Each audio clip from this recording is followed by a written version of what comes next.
اور ذمہ داران نے مجبور ہو کر کے فیسیں نافذ کر دی. ٹھیک ہے, اگر حالات اور ظروف ایسے بن گئے ہیں کہ ہمارے پاس لوگوں کا تعاون نہیں آتا اور صورتحال مشکل سے مشکل ہوتی چلی جا رہی ہے, تو فیسوں کے نفاذ کا جو مسئلہ ہے, فیسوں کی تنفیذ کا جو مسئلہ ہے, اس میں سب سے پہلی بات میں عرض کرنا چاہتا ہوں کہ فیسوں کا بوجھ نہ قائم کریں طلبہ کے اوپر. میرے بھائیوں, عیسائی دنیا عیسائیت پھیلانے کے لیے ملین نہیں بلین خرچ کر رہی ہے. عیسائیت پھیلانے, دنیا کو مسلمانوں کو مرتد کرنے کے لیے بلین میں خرچ کر رہی ہے پیسے. اور آج ہم توحید و سنت سکھانے کے لیے بچوں سے فیس کا بوجھ ڈال کر کے انہیں مجبور کر رہے ہیں. اس لیے خبردار, اگر ضرورت ہے تو اعلیٰ قدر ضرورت اور کم سے کم بوجھ ہونا چاہیے. یا تو فیس نہ رہے اور ضرورت ہے تو ضرورت کے مطابق رہے. آج بڑی بڑی فیسوں نے بھی ان غریب بچوں کی کمروں کو اور ان کے ماں باپ اور ان کے گارجینز کی کمروں کو کمزور کر دیا. ان کی پیٹھوں پر ایسا بوجھ ہے کہ باپ فیس نہیں دے سکتا. بچے کو توحید کہاں سے سکھائے, سنت کہاں سے سکھائے, عالم کہاں سے بنائے, حافظ کہاں سے بنائے. حالت اتنی نازک ہوتی جا رہی ہے, فیسوں کے بوجھ نے سرپرستوں کی کمر توڑ کر کے رکھ دیا ہے. خبردار. دوسرا مسئلہ کیا ہے, اگر یہ فیس کا بوجھ ہم نے نہیں اتارا تو ہم نے شروع میں کہا, درمیان میں کہا کہ اگر دین اور دنیا کا موازنہ ہو جائے تو الا من رحم اللہ, ورنہ لوگ دین کو چھوڑ کر کے دنیا کی طرف مائل ہوتے. یاد رکھو, اگر فیس لے کر کے ہم دین کی تعلیم دیں گے, دنیا یہ کہے گی کہ جب فیس ہی ادا کرنی ہے تو پھر مولوی کیوں بنانا, عالم کیوں بنانا, مسجد کے اندر مدرسے کے اندر پڑھانے والا کیوں بنانا, کیوں نہ اپنے بچوں کو تعلیم دینے کے لیے پیسہ ہی خرچ کرنا ہے تو دنیا کی ڈگریاں دلا کر کے لمبے پیسے کمائیں گے, دنیا کی آشائش حاصل کریں گے. یہ دین کی تعلیم سے برگشتہ کرنے کا ایک خاموش سبب بن جائے گا. اس لیے خبردار, اس سے بچنے کی ضرورت ہے. دوسری جو بات آپ سے عرض کرنی ہے وہ یہ ہے کہ نصاب تعلیم, میں اشارہ کر چکا ہوں, نصاب تعلیم میں بنیادی طور پر مدارس کے اندر شرعی علوم کو بالادستی ہونی چاہیے. کوشش اگر ہو کہ شرعی علوم پڑھائے جائیں تو شرعی علوم پڑھائے جائیں, ایک بھی سبجیکٹ داخل نہ کیا جائے. اور اگر تقاضا ہے کہ کچھ نہ کچھ عصری علوم کو داخل کرنا پڑے گا, ایک دو ٹھیک ہے, حسب ضرورت داخل کیا جائے, لیکن اسے پورے طور پر ایکول یا پیرالل نہ بنا دیا جائے. دین اور دنیا کو کیوں برابر کرنا چاہتے ہو؟ اللہ نے زمین و آسمان کا فرق رکھا ہے دنیا اور آخرت میں, اس لیے اسے بھی خلط ملط کرنے سے بچنے کی ضرورت ہے. تیسری جو بات آپ کے سامنے عرض کرنا چاہتا ہوں وہ یہ ہے میرے بھائیوں کہ دینی مدارس کے اس پس منظر میں ایک بہت بڑا مسئلہ جو آج سننے اور دیکھنے میں آتا ہے, بہت معذرت کے ساتھ, وہ یہ ہے کہ شارٹ کرنے کی کوشش کی جا رہی ہے. شارٹ ٹرم, 1 سالہ کورس, 2 سالہ کورس, اس سے کم اس سے زیادہ, اور اس کے بعد ڈگریاں وہی دی جا رہی ہیں جو 15 سال پڑھنے والے عالم فاضل کو دی جا رہی ہے. نتیجہ کیا نکلتا ہے؟ ڈگریاں تو اسی طرح سے پرنٹ ہوئی, ادارے کا نام تو وہی ہے, لیکن کھوکھلا ہے اندر سے. عقیدے کا علم, سنت کا علم نہیں, منہج کا علم نہیں, سلف صالحین کی سیرت کا علم نہیں ہے. ایسے ہی اچکتی ہوئی معلومات, سرسری معلومات لے کر کے, ڈگری لے کر کے دنیا کے سامنے عالم فاضل بن کر کے گھومتا ہے. اور بہت دکھ کے ساتھ میں بات کر رہا ہوں, موقع نہیں ہے کہ میں آپ کو تبصرہ کر کے بتاؤں, لیکن اشارہ سمجھنا آپ کی ذمہ داری ہے. اور اشارہ سمجھیں کہ آخر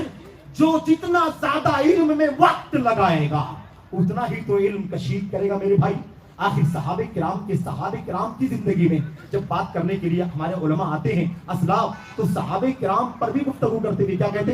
ہیں فلاں صحابی نے اللہ کے نبی علیہ السلام کے ساتھ لمبا عرصہ گزارا ہے. عبداللہ بن عمر ہیں, ابن عباس ہیں, ابن مسعود ہیں, اور دیگر صحابہ کرام ہیں. اور جو صحابہ کرام جن کو کم وقت ملا,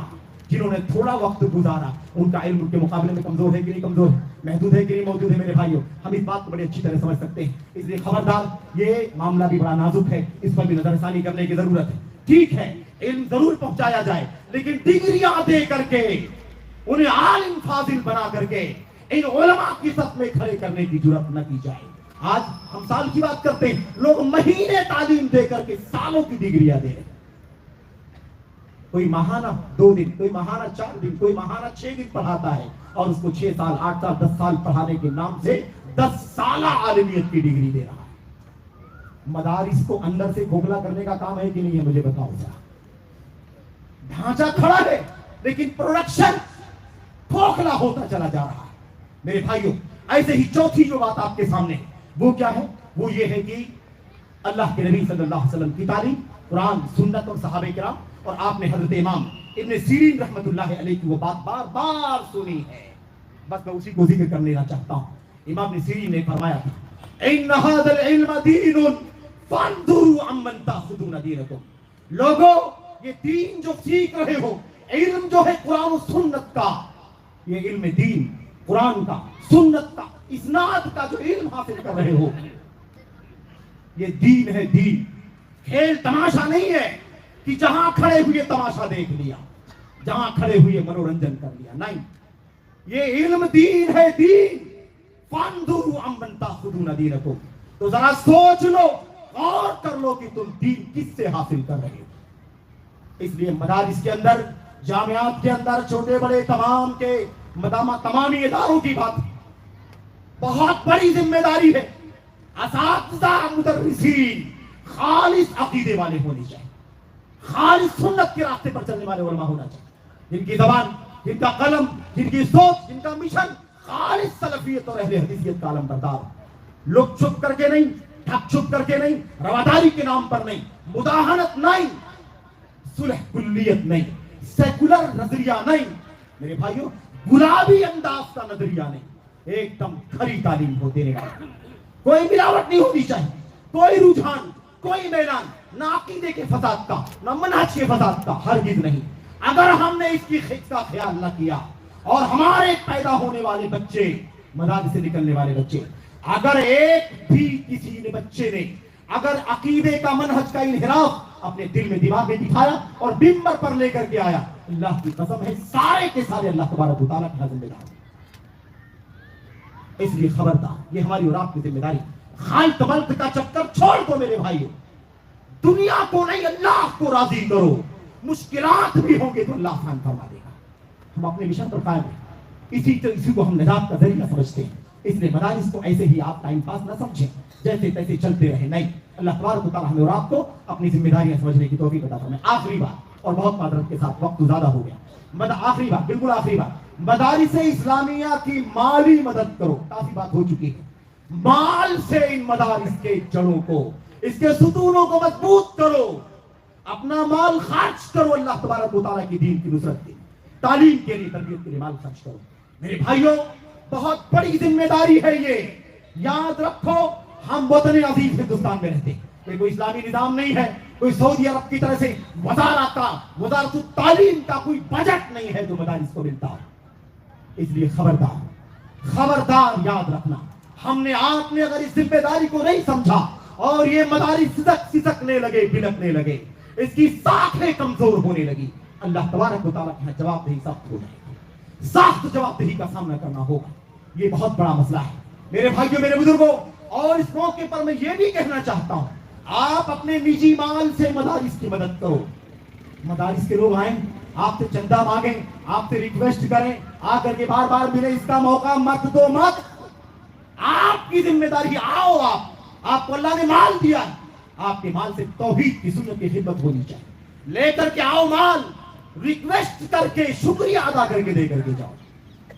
اگر تم نے مدارس پہ کام کرنے والے ذمہ داروں کو اور علماء کو تم نے بھیک مانگنے کی طرح سمجھ لیا، تو یاد رکھو کہ یہ بھی سخت موقف ہے آپ کا، جس کے نتیجے میں سخت جواب دہی کا مسئلہ ہے، سمجھنے کی ضرورت ہے۔ آخری بالکل جملہ کیا ہے میرے بھائیوں، اگر آپ نجی مال سے مدد نہیں کر سکتے تو اپنی زکات سے ان غریب، فقیر، نادان طلباء کو پڑھانے کے لیے، ان کی تعلیم کے لیے، تربیت کے لیے اپنی زکات کا مال خرچ کر کے مدارس کو مضبوط کرو۔ اہل علم نے یہاں تک فتویٰ دیا ہے، اگر یورپ کے علاقے میں جہاں اکتا دکتا کوئی مسلمان ہوتا ہے، اگر وہاں پر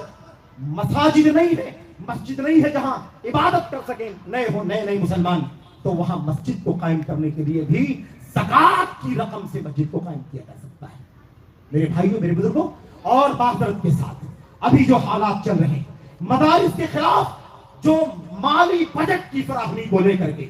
زکات کے مصارف کا حوالہ دے کر کے جو مدارس کو زکات کے فنڈ سے خارج کرنے کا کام چل رہا ہے، یہ دبے کھلے، چاہتے نہ چاہتے مدارس کی ساکھ کو کمزور کرنے کا کام چل رہا ہے۔